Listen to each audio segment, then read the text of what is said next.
America ने भारत पर 50% का टैरिफ लगाया है, लेकिन अमेरिका का दांव अब उल्टा पड़ता हुआ दिखाई दे रहा है। दरअसल भारत अमेरिका को सबसे ज्यादा झींगे का निर्यात करता है, क्योंकि अमेरिका में झींगे की मांग काफी ज्यादा है। लेकिन अमेरिका में राष्ट्रपति डोनाल्ड ट्रंप के द्वारा भारत पर लगाए गए 50% टैरिफ के कारण अमेरिका में भारत से निर्यात होने वाले झींगे के मूल्य में 15 से 20% की बढ़ोतरी हो गई है। अब इससे अमेरिका में झींगा खरीदने वालों की जेब पर बोझ बढ़ गया है। बता दें कि अमेरिका के झींगा बाजार में भारत की हिस्सेदारी 45% है, जिसकी वार्षिक कीमत करीब 6 अरब डॉलर यानी लगभग 50,000 करोड़ रुपए आंकी जाती है। अमेरिका में झींगा की कीमतों में बढ़ोतरी ने न केवल अमेरिका में घरेलू उपभोक्ताओं को परेशान किया है, बल्कि इससे रेस्टोरेंट मालिकों को भी काफी ज्यादा नुकसान हो रहा है। अब अमेरिका में झींगा की कीमतों में बढ़ोतरी की बात की जाए तो एक अमेरिकी व्यापारी ने जानकारी दी कि अमेरिका में व्हाइट श्रिम्प यानी झींगा की थोक कीमत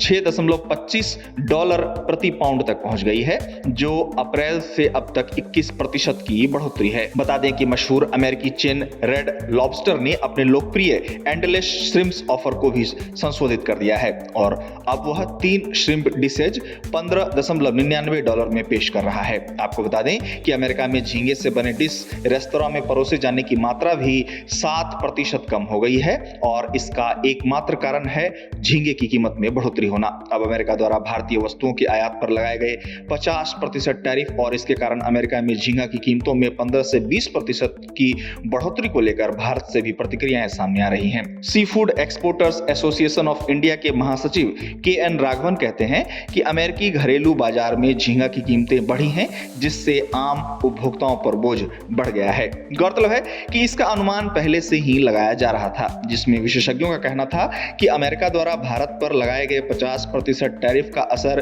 केवल भारत पर ही नहीं बल्कि अमेरिका पर भी दिखाई देगा। विशेषज्ञों ने झींगा को लेकर इशारा किया था कि अमेरिका में झींगा की कीमतों में बढ़ोतरी होगी और अब वही हो रहा है। अमेरिका में झींगा की कीमतों में बढ़ोतरी के कारण अमेरिका में झींगा उपभोक्ता परेशान हो रहे हैं, क्योंकि झींगा की कीमतों में अमेरिका में एकदम से 15 से 20% की बढ़ोतरी ने उनकी जेब पर बोझ बढ़ा दिया है।